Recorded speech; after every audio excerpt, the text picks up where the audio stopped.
देखते ही देखते इस साल के 2 महीने बीत गए और अब हम पहुंच चुके हैं इस साल के तीसरे महीने में। हमेशा की तरह इस बार भी मैं हाजिर हूँ आप सबके सामने मार्च 2022 का एस्ट्रोनॉमी कैलेंडर लेकर। तो चलिए जानते हैं कि मार्च 2022 में ऐसे कौन कौन से इवेंट्स होने वाले हैं जो हमें ब्रह्मांड के और भी नजदीक लेकर आएंगे।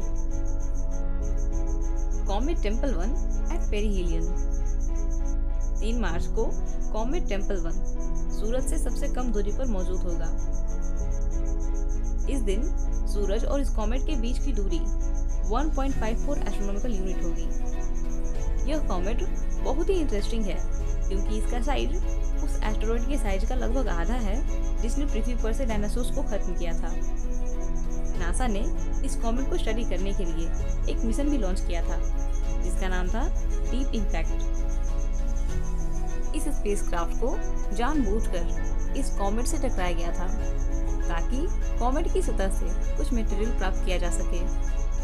इस स्पेसक्राफ्ट ने अपने मिशन को सक्सेसफुली कंप्लीट किया और दुनिया भर की मीडिया में छा गया। Jupiter at solar conjunction. 5 मार्च को हमारे सौरमंडल का सबसे बड़ा प्लैनेट सोलर कंजंक्शन पर होगा। लेकिन ये सोलर कंजंक्शन क्या होता है? तो चलिए अगले इवेंट की ओर बढ़ने से पहले यही जान लेते हैं। सोलर कंजंक्शन एक ऐसी स्थिति होती है जब कोई प्लैनेट या सोलर सिस्टम का कोई और ऑब्जेक्ट पृथ्वी से देखने पर सूरज के ऑपोजिट साइड में होता है। इस स्थिति में पृथ्वी से देखने पर ऐसा लगता है कि सूरज पृथ्वी और उस ऑब्जेक्ट के बीच से होकर गुजर रहा है। Moon eight apogee. 10 मार्च को हमारा चांद पृथ्वी से सबसे अधिक दूरी पर होगा और इसलिए ये थोड़ा छोटा भी दिखाई देगा। जैसा कि आप जानते हैं कि चांद पृथ्वी के चारों ओर एक इलिप्टिकल ऑर्बिट में चक्कर लगाता है जिसकी वजह से यह कभी पृथ्वी से कम दूरी पर होता है तो कभी अधिक दूरी पर। जब हमारा चांद पृथ्वी से सबसे कम दूरी पर होता है तो उसे पेरिजी कहते हैं और जब यह सबसे अधिक दूरी पर होता है तो उस स्थिति को एपोजी कहा जाता है। Neptune at solar conjunction. Jupiter के बाद अब हमारे सौरमंडल का blue giant planet solar conjunction पर होगा और कुछ हफ्तों तक सूरज की रोशनी में छिपा हुआ रहेगा। Gamma Normid meteor shower. यह मीटियोर शावर 28 फरवरी से 28 मार्च तक एक्टिव रहेगा और 14 मार्च को यह अपने पीक पर होगा।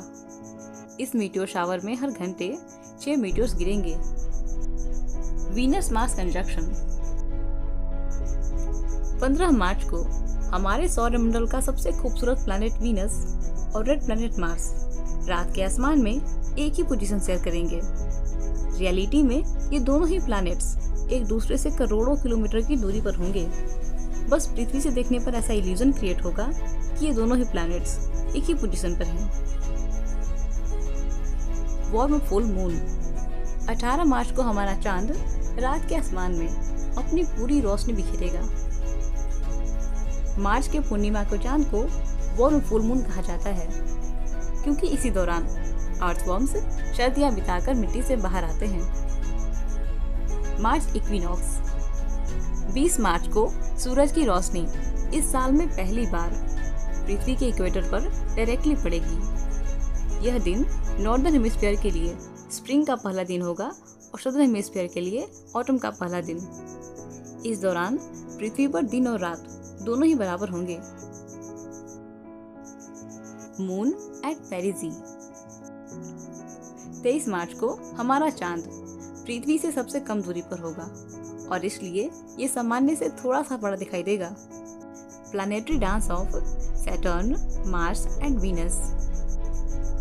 इस महीने के आखिरी दिनों में सैटर्न, मार्स और वीनस एक ग्रुप बनाकर ट्रायंगुलर शेप में अरेंज हो जाएंगे और इंटरेस्टिंग बात यह है कि हमारा चांद इन सभी के पास से होकर गुजरेगा और इस प्लैनेटरी डांस का हिस्सा बनेगा। जो भी लोग इन प्लैनेट्स को ऑब्जर्व करेंगे वे देख पाएंगे कि ये सभी प्लैनेट्स अपनी पोजीशन को लगातार बदल रहे होंगे और 1 अप्रैल को ये सभी प्लैनेट्स एक सीधी रेखा में होंगे।